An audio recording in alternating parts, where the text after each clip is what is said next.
This episode is sponsored by Launch. Are you an insurance agent that is tired of quoting business to try and find a better premium to win new deals? Are you looking for a way to differentiate and stand out from your competition? Well, look no further than Launch. Launch is an industry-leading software platform that gives you pre-built assessments that you can walk through with your prospect.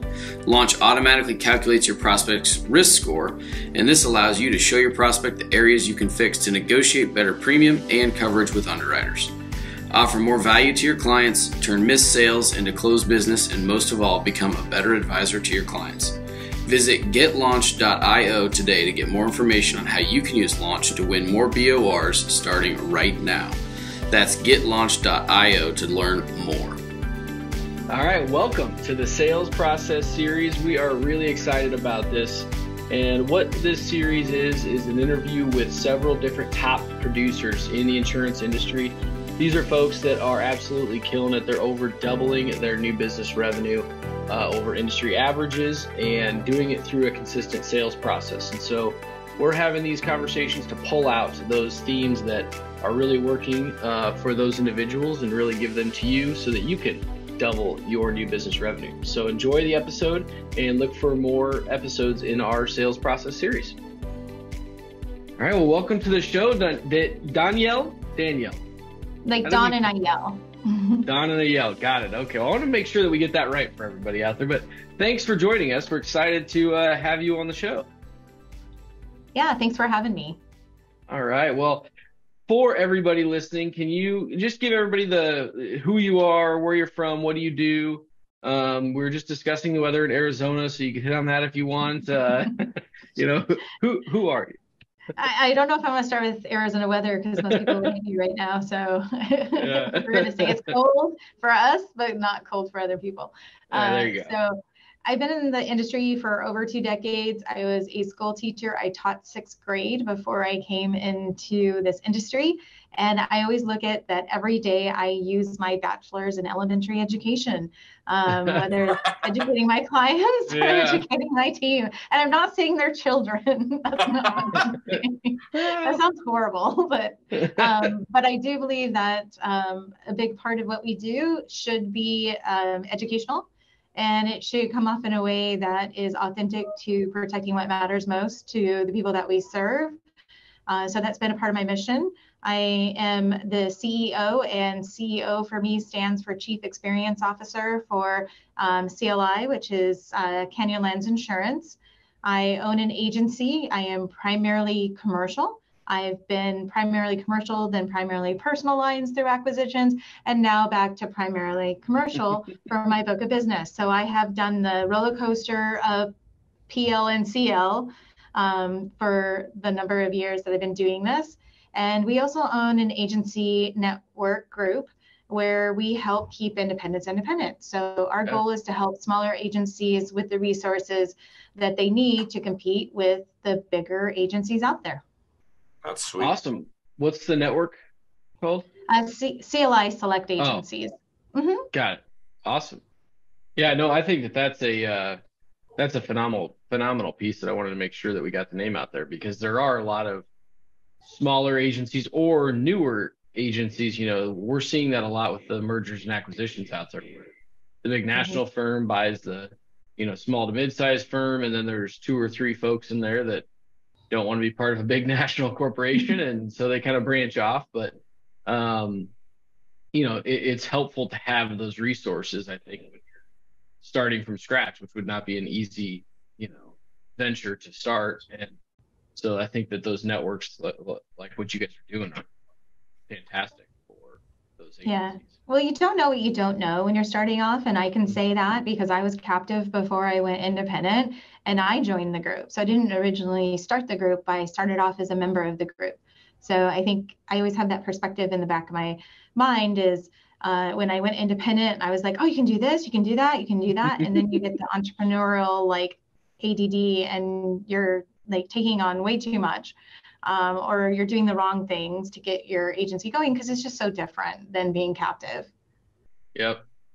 That's spot on. So, okay, well, let's transition to kind of the theme of our series here, just around sales process. I loved how you started out with being an educator, because that's a lot of what we talk about with the sales process, right? So let's just start there. Maybe describe what your sales process looks like, how you walk through it, or what you believe in doing with clients, and what does that mean to you? So for me, it's always a matter of taking the client on a journey of understanding how risk management works. Risk management is all about, transfer of that risk. So you really got to make sure that they understand that that is the journey you're going to take. So you're not going to be able to cover everything. I hate it when I hear people say, "Yeah, we're going to, you're all covered. You're fully covered." Oh, Like that's just an full coverage. lawsuit. Like that's like Yeah. you're just like, please just sue me. Like that's what you're asking for, right? So I really like the journey of asking them, like, tell me about where you've been right now, because they're gonna come with all of this stuff that's has nothing to do with you. It may not have anything to do with insurance. It may be where they were at with, their business or their personal lives. And you're going to have to get that out of the way first to really understand what matters most to them and if that client actually fits you. So in that asking where they've been before, I think agencies sometimes in their sales process, they don't actually ask themselves, is this the client I really want? And so that's really hard, especially when you're first starting off, right? You're like, okay, I'll take you, I'll take you, I'll take you. And you want to be legal for less? Oh yeah, I'll do those state minimums. Like we like become super desperate. And so then you attract the other super desperate people. It's like akin to dating. If you put yourself out there in the dating pool and you're just like, I'll date anybody, like, right? Yeah. And you're like, why am I still single? And I'm like, well, you kind of haven't, like, there's no boundaries there. So I think we need to have boundaries in the type of clients that we want to bring on. And then you want to ask them where they are right now with themselves personally and, or with their business, and really take an inventory of like, what are their needs right now? Because sometimes they're like, I just want this. Like, I just want a GL policy. I'm like, well, that's really interesting. You have employees and the state actually requires you to carry workers' comp. So let's talk a little bit about that and what that looks like for you. And so you'll have to walk them through what they think they want right now and what they actually could need. But more importantly, I think you have to ask where they want to go with their personal lives, with their families, with the assets that they own, and then commercially where they want to go, and go through it. Because if you say, tell me a little bit about your family and what your future plans are, and they'll say, well, in 6 months, I have a teenager that's going to turn 16. And now, if you hadn't asked that, then you wouldn't know that you have somebody in the household that will dramatically change what their personal auto would look like. If you have like a commercial client that says, in the next 5 years, I'm looking to go in a couple of different states, and they happen to say that they're going to go to Washington, well, you're going to have to educate them, about, I do a lot with workers' comp, so I'm probably going to go through some workers' comp stuff, but you're going to have to educate them and say, like, look, that's a monopolistic state. You're going to have to learn how to handle that with the state of Washington. And you're giving them something that's a future value instead of just saying, here's the value of what I can do for you today. So you're already getting them like in the thought process of, if you have these changes down the road, then I'm not a mind reader. My team's not a mind reader.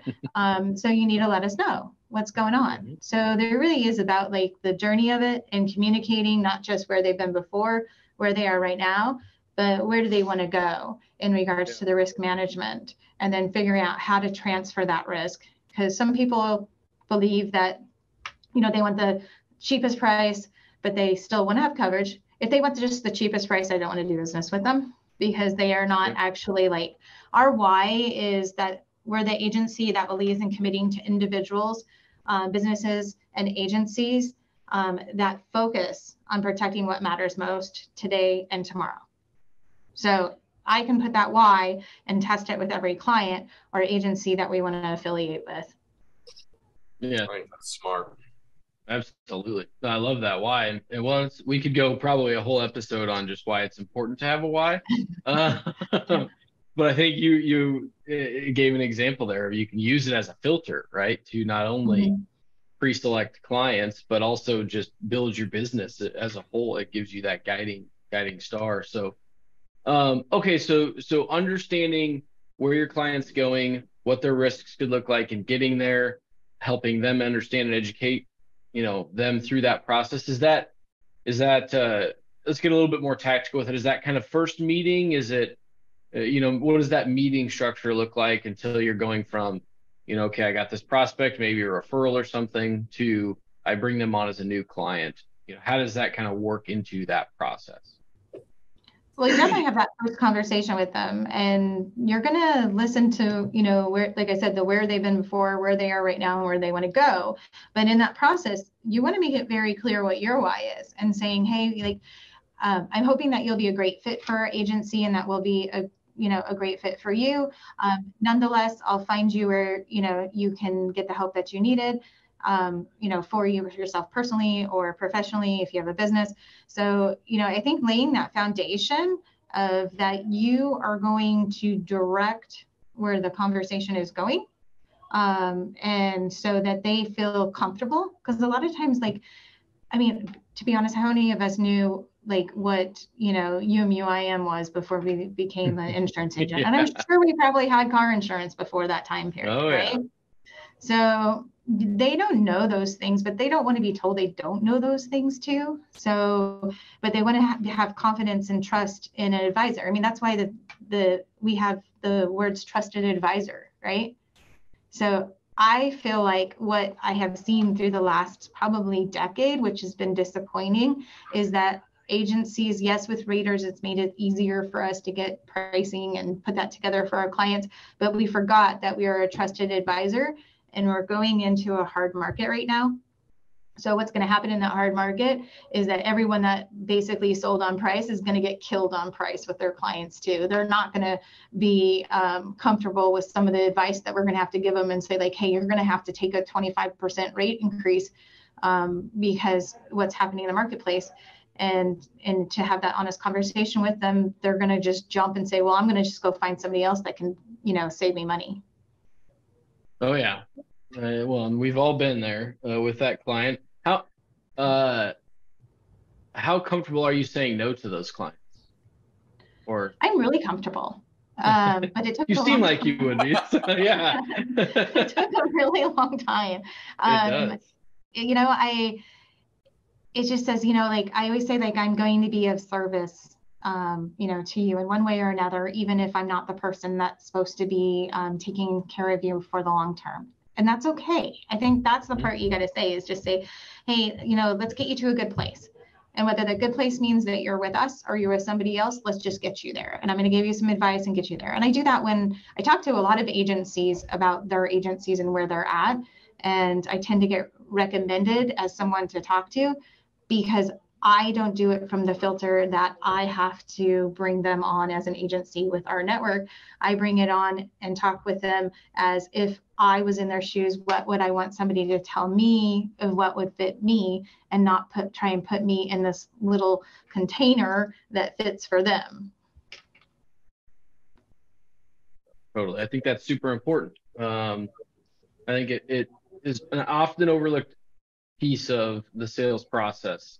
We had Andrew Atkinson on, who's also from Arizona, but he gave the analogy of seats on a bus. You kind of were talking similarly earlier, but at the start of your career, you're like, I'll fill the bus with anybody I can get my hands on, because I just need people on my bus. And then your bus starts to fill up pretty quick, and it's eating your time and eating into prospecting and all those things, because you've got people on the bus. And so he's like, you start to figure out real quick that you get a little more selective with who you put on the bus and who you may kick off the bus at times that don't fit your why and things like that. And so it was a great analogy to think about, your career and being intentional with your business. And it is difficult. We all have sales goals. We have personal goals. We have all of the things. But I think, understanding that right client for you, that target market, who you want to work with, why do you want to work with them, is really important. And then having the comfortability and the confidence to be able to walk away and find them a better option when it makes sense and when it doesn't fit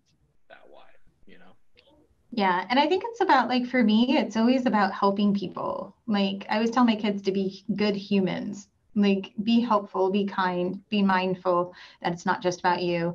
And so I think taking ourselves out of the equation sometimes is the best way to do that. And you build trust pretty quickly too. I some people are like, are you sure I can't be your client? I'm like, not until you do X, Y, and Z, and then we'll be a good fit. I said, otherwise, it doesn't work for me, and it doesn't work for you either, because you've set this stance that, this is a priority for you. If your priorities change, then maybe it's a good fit then.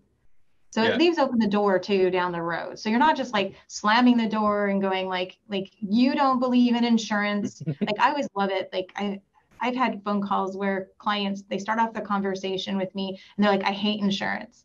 I'm like, oh my gosh, this is going to go so awesome for me. In the sales call, right? And so, but if I listen to them and I listen why they hate it, right?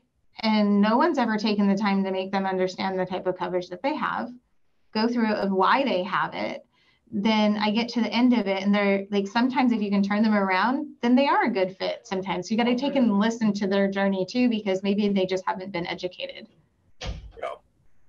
That's what I hope to achieve with this podcast is enough people are operating the way that we do that, we might not be the ones that we try to educate a client, but they're like, I still don't believe you. Like, I've been being transactional, a pain in the butt, and just price shopping my entire career running this construction company, and so like you try to educate them, but they need to get told 3 or 4 or 5 times from 3 or 4 or 5 different people. And then they're like, oh, what she told me was actually legit. And now I get it. It's like, it takes them having terrible experiences for them to get it. That's what I hope. Enough of us start talking with this language, we can get there. Yeah, and I not think the terrible experiences, but sometimes that works though. Sometimes that's true. I know with my commercial clients, when I talk to them about that, I said, hey, this is an expense that you have. But in essence, when you hire an agent, you're hiring another employee, but you don't treat them like an employee that even cares about your company. Like, if your employee wanted to save you money, but they cut other things that were really important to the process of you running your business, you wouldn't keep them as an employee, right? And so I always tell them, and then when you have a meeting with the rest of your team, and then you don't go back and say, how does this impact my insurance? And then you're surprised that your contract, especially construction, you're not going to get paid on that contract because you never told your insurance agent about the fact that that contract has specific insurance requirements, and your insurance is not satisfactory for you to get paid. Well, include us as if we are an extension of your team. If you're doing something like a new contract that's coming, if you have, new projects that you want to start, or a new building. I love that when it's like, hey, we're almost in our building. I'm like, okay, you've done a whole build out, and you don't have coverage. Okay, let's take it a step When do back. you close? Last week? I think it was last Friday. Yeah. So getting them on board that you are, in essence, a part of their team, I think really, really helps. And getting them to understand what can happen to them if you're not included in that. They could, not get paid on a contract. They could have a loss that's not covered that we don't know about. One of the things that's really bad is if you ask them, hey, so I know you care about your team because you do some really awesome stuff, for your team, and you have great benefits for your team, and you want them to have a great workplace. And if they forget to tell you that they have a new type of employee, then they're running a risk there. So, and if they don't have workers' comp, then they're it's illegal sometimes. But some states you need it, right? And then you also it's caring about your employees too. So sometimes guilt works. Hey, Dawnyel, going back to what you mentioned about looking at it from the perspective of the company hiring another employee to be their risk management coach, do you ever break out comp on or commission on what a prospect is paying in the sales process to make that point? And do you have dialogue around that that's been successful? I haven't done it very many times. The times I have done it more has been on larger accounts where you will see an agency fee on it, right? So you'll see an agency fee and it's extraordinary. I remember the first time I saw an agency fee on a policy was actually like the second commercial policy I wrote. It was the first client policy that I ever quoted, but they had a $50,000 agency fee on there and they were still getting commissions, right? And so I talked about it and said, what are the things you like about your agent, your agency that you're working with?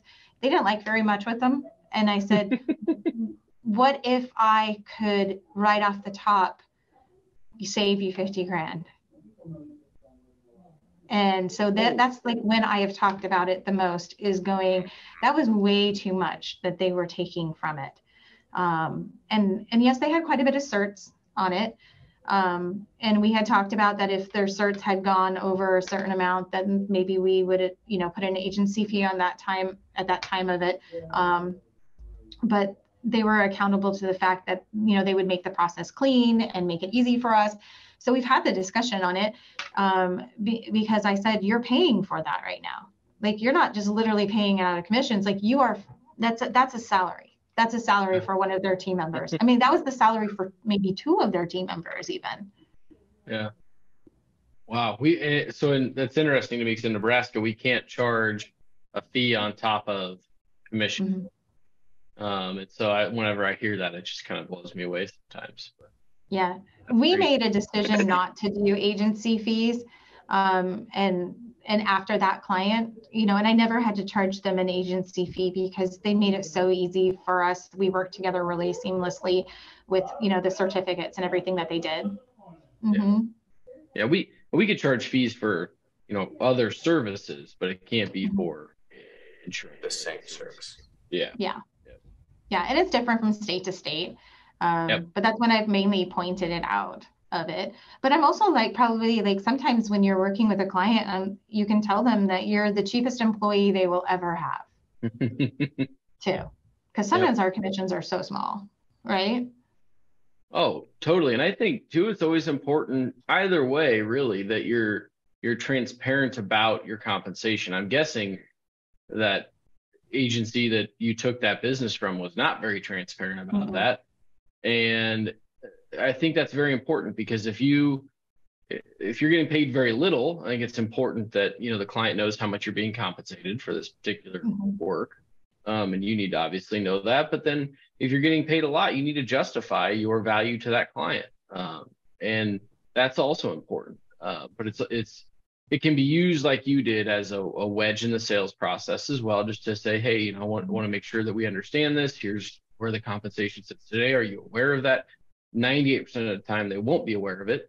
And it can be a good conversation to have with them to highlight what they're getting and what they're paying to get that service, and whether or not that's $50,000 more than it should be. So, that was like the easiest win ever. Yeah. I'm like, what do you want from me? And they're like, we want you to get certificates done within a month. I was like, okay. Within a month? Wow. I can handle that. That's just tee it up. Yeah. Yes. Oh, that's awesome.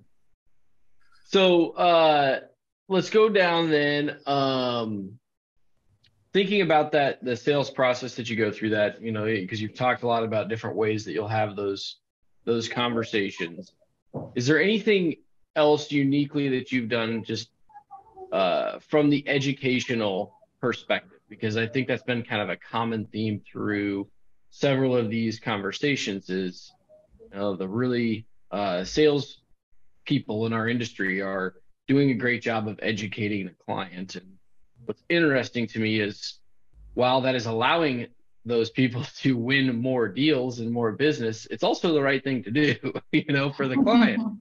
And so I'm curious if anything comes to mind that you're doing that you haven't already discussed that helps educate the client through this process. Yeah, definitely. So we do side by sides with our clients, whether, if they're a larger client on the personal side, we'll do the side by side, especially if they give our deck pages. They don't even have to be larger, where you're showing, where you were before with coverage and pricing. And then it's nice. It has like a recommendation, we quote the umbrella to show them like, hey, this is something you should have. This is something you should be thinking about. And especially if they have like, it's really easy when you show like the multiple like dwelling fires or something like that in their package. So doing the side by side of showing them, like you talked about, where have they been before, where are they right now, where do you want to go? It does a whole synopsis for you. Make it very visual. And in that presentation, we talk about who we are. We talk about our why. We talk about what we expect from them as a client. Like, you're responsible for paying your bills. We are not debt collectors. You're responsible for letting us know about changes. Again, we are not mind readers. And then here's what you can expect from us. And then we just defined what that meant for us. And we do that on the personal and commercial lines. We have done, some of our agencies have done video quotes. So then it's really easy to have that conversation where they want to have that conversation. So they can watch it anytime that they want to. So that makes a good visual picture for them to look back through it. It's also a really good E&O side for you too, to be able to have it and go like, hey, we pointed this out to you and you don't have it. We have waiver forms too, that they have to sign off that they are not electing that coverage, even though we have suggested that they needed it. So those things are important in the process, that they're owning their side of the risk transfer. Yeah, that's a good point, to really point out like where they're not engaging in their own risk management. Mm-hmm. I think a lot of them are like a lot of agents are focused on, the E&O aspect and covering their own rear ends, but looking at it from the lens of, from the company's holistic risk, here are the things that you're not engaging with us on, is a different take, and would encourage them to think about what they're declining on a deeper level. Yeah. I really love startups. One of the fun things about startups is that they are more willing to listen because everything's new, right? So they don't have any of that baggage from before. So when we talk to startups, it's really nice to be able to tell them and say, hey, you're in phase 1 of your startup. So here's the type of risk management you need to look at. When you hire your first employee, this is what you need to look at. And then once you get larger, and if you have a board of directors, here's what you need to look at. It's much easier to tell them like, hey, when you hit these benchmarks, like these are levels of success that you are hitting. Not just that you need more coverage, but that means that you're actually to a level that'll allow you, that requires you to have that from a risk management side. And so you can turn it from going like, hey, this is something you need, and here's all of the horrid stories of how everything can go wrong with that coverage. It transfers it over to an idea of success for them, and that you can congratulate them on their first employee. You can congratulate them on the next level of success that they have, and saying, that's so awesome. Like, now we get to look at this type of risk for you because you've gotten bigger. And what owner doesn't want to be told that they're successful or that they've grown? Yeah. Especially at that stage, like you said, with startups, it's fun to see those things blossom. Yeah. And if you become an integral part of their team from the get-go, I have 2 of my clients that I had, for almost 2 decades was, during COVID, they decided that they were going to sell their companies.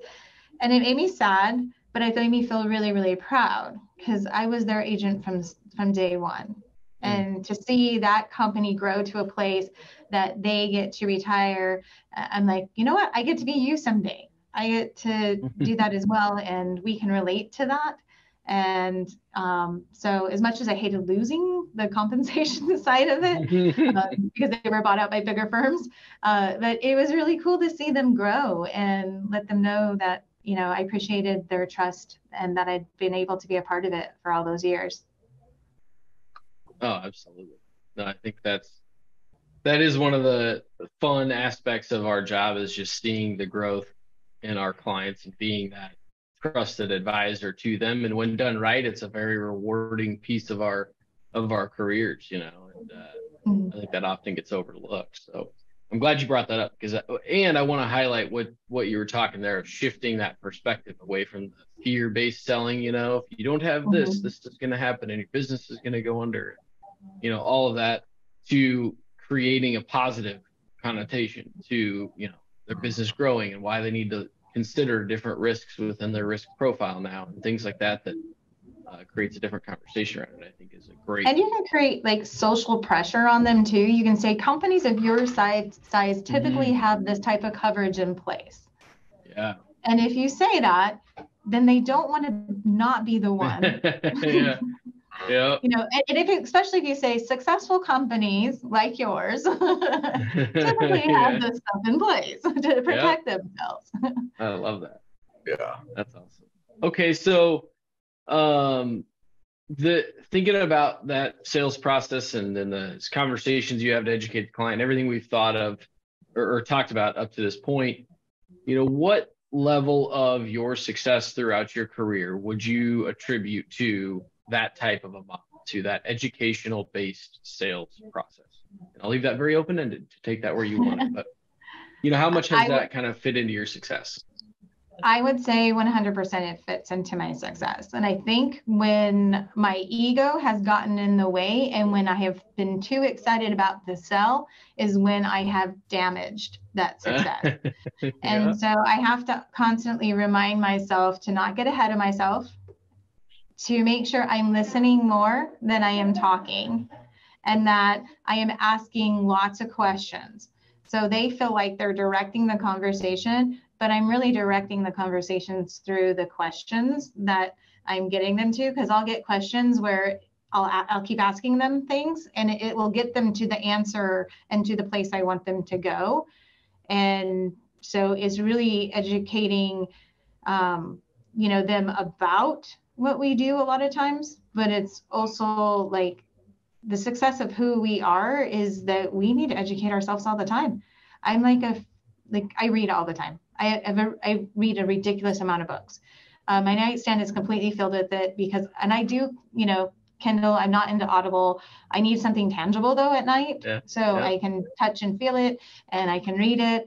But if we're not educating ourselves too, and then understanding where our carriers have changed or how, you know, the society has changed, how businesses are changing. If we're not educating ourselves on those things too, then we're not going to be successful either, because we're not going to pivot when we need to pivot for our clients or for our own agencies.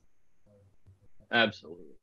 I think that's a phenomenal insight that everybody needs to keep in mind is, you know, if we are going to be true advisors, trusted advisors, consultants to our clients, it's incumbent upon us to be able to be continuously learning so that we can take what we learn and apply that to our clients' their risk profiles. And, you know, some of the best salespeople and advisors in this industry that we've seen are very good at taking those things they learn or certain situations out in the business environment and applying it very simply and easily using simple examples and things to a client's business to help them understand how this could affect them, because it's not always easy for the client to connect the dots, you know, around this is going on out in the world. And, you know, they want to operate their business. They want to day-to-day work in their business, you know, and it's very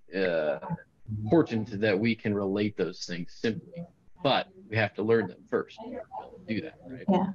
And I think also being the great connector for your clients will also tie them in with you. So if you ask them, say, hey, I want to help you with your insurance, but if you're successful, then I'm successful. So who do you need to meet to help with that journey?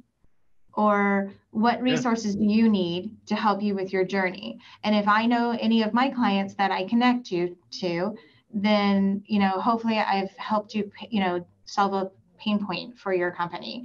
And if you do that, now you've connected one of your clients to another client and both are happy because you're doing that. And one of the fears I think a lot of people have is if we do that, then what if they mess up, right? Yeah. So But it's really savable when you go back to them and just saying, hey, I really thought it would work out well for you guys. I just wanted to introduce you guys. I'm sorry that your experience wasn't awesome. You know, is there anything I can do to help you in regards to this? And as soon as you say that, most logical people will go, well, that wasn't your fault. You know, it was on them, or maybe it was on me and I should have done something different. If they don't do that and you can't get past the logical part of it, then again, they're kind of filtering themselves as, you know, the type of client do you really want to work with? Mm-hmm. Yeah. A lot of times you can position those things up front too that can kind of help if it ever backfires, you know, and put more of the simply make the introduction, but then after the introduction, put more ownership in their court, you know, that limits your liability so that they can come back and say, you know what, just like you, I thought this was going to work out and it didn't, and be on your team. But that's a huge value though to bring to your clients is agreed. Be that quarterback, you know, we kind of call it. I mean, it's interesting because we talk a lot about this, that, you know, our position as the risk manager is usually the last one to find out about things when you think about trusted advisors in the business, when in reality, we need to be positioning ourselves in the front end. And I think we do that to ourselves because we position ourselves as salespeople of a product, not as advisors, right? But if we're truly understanding everything that you've talked about, where's your business going? What risks do you need to be thinking about? We're educating through that process. We should be the ones actually saying, hey, I think it's time that we engage your attorney to discuss this piece. Or have you thought about, you know, interest rate risk moving forward if you want to go build that building next year? You know, it has nothing to do with insurance, but being that risk manager and being able to connect and bring these things up is a tremendous amount of value to your client that, you know, they're probably, and they also aren't, they're less likely, or they're more likely to reach out to you because they're not having to pay you by the hour, or, you know, things that we all know with an attorney or a CPA or whatnot that are a lot of times looked at as trusted advisors. And so we're in that position, and we should be positioning ourselves to do that. I think it's super important if we're looking at it that way, right? Sure. Absolutely. So we've covered a lot of ground. Is there anything else in your mind that, you know, you've seen over the years from a sales process, sales in general perspective, that you feel like it's good for everybody to be thinking about when they're out taking clients through a sales process, or how to develop a sales process, or anything like that we haven't already discussed? I think we haven't discussed retention. I think we're so focused sometimes on the new sale that is so exciting. The new relationship is that, have you really streamlined and automated your retention process, and how you're going to manage that from a proactive side and not a reactive side. Like I said, there's going to be some people that are not going to have fun during the next couple of years with the hard market that we'll have at the rate increases, and they have no retention. It's, cycle or sales cycle in mind. So that's like scary. And so, they're going to be battling uphill. They'll spend more time turning and burning on those clients than actually getting new acquisition. And so then they're going to have to turn over to that side. But it's cheaper to keep a client than to bring on a new one. But we say it, and then we always focus on the front end of it, So I don't know how to get people to the other side of it. Like, we have like a campaign with my team, and at the bottom of our signature for us, it says, we heart our clients. And so like I want it in front of my team all the time, because I want them to remember it's not just the new sales. It's like, how do you show love to our clients that are existing, that have been with us for, a really long time? Absolutely. Yeah. Absolutely. Yeah, I think that's where the true wealth in anybody's book, or in your agency, if you're an owner, that's where the true wealth is in your current clients. I think you're spot on that not enough time, a lot of times not enough time and energy is put into thoughtfully designing that renewal and retention process. Yeah. I mean, I have my personal assistant is the ambassador of appreciation, and her job is to make sure that I appreciate my team I appreciate our carriers and our partners, and as far as technology and resources that we use, and especially that we're appreciating our clients. And so we make sure that we are designing something, every month and throughout the year to show appreciation for them. So if you have that as a matter of culture within your company, then it's much easier for your team, or even if you're a salesperson, to schedule it out and be mindful of times of when you're going to appreciate them, not just like one time a year or when you get the sell. My favorite time to appreciate people is actually like Thanksgiving, because it's right before all the holidays, right? So I've done lots of Thanksgiving initiatives for clients. Another one is actually Valentine's Day. Because a lot of people are really, really lonely out there. So sometimes even their insurance agent and a nice little card makes all the difference for them. I had one guy that called me up and he's like, I got my divorce papers today, but my insurance lady loves me. You just never know. Yeah, that's true. It's amazing. And it makes you stand out. Yeah. Ambassador of appreciation. That's phenomenal. Awesome. Well, so if anybody wants to learn more about the network or you or what you're doing, how do they find you? How do they reach out? So it's funny. My husband and I had date night last week, and he listened to one of my podcasts or something, and he's like, I did not know you had a website that was your name. And so it is Dawnyel Smink, DAWNYELSMINK.com. And so it has everything in there. I've written books. I have an organization called WISE. It's Women in Insurance Sharing Empowerment to help women lift each other up. So there's a number of things that I had on there. So I created my own website with my own name, which is my husband's like, I guess you're big time now. Yeah. That's awesome. Yeah. Well, that's great. Well, we appreciate the time. This has been a great conversation. I think we covered lots of good stuff that I think everybody can take away and apply into, their sales process and how you're bringing on clients, how you're retaining clients, and all of those things. So I appreciate your time. Thanks for having me. Absolutely.